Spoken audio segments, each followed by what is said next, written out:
મારે આપને પૂછવું છે કે આપના મા બાપ એક ગામડે રહે છે અને આપ શહેરમાં રહો છો. આપ વિદેશ રહો છો અને આપના માતા પિતા એ દેશમાં રહે છે. અગર આનો જવાબ હા છે તો તમારા કારણો મને ખબર છે. તમે ચોક્કસ એમ કહેશો કે એમને શહેરમાં ન ફાવે, એમને વિદેશમાં ન ફાવે, એમને આ વાતાવરણ ન ફાવે.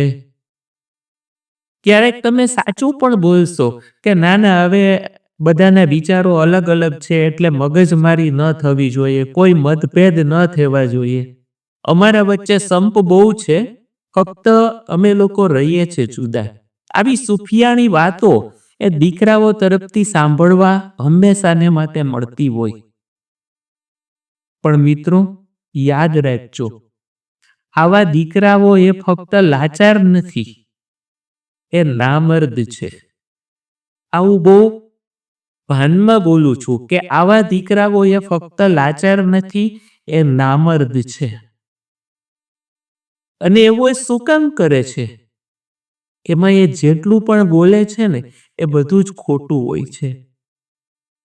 કદાચ આ તારણ સાચું છે કે ખોટું એ ખબર નથી, પણ આજના દીકરાઓ એ સંયુક્ત પરિવારથી અલગ જતા જાય છે ને, એની પાછળ કા શારીરિક ભૂખ છે અને કા સામાજિક ભૂખ છે.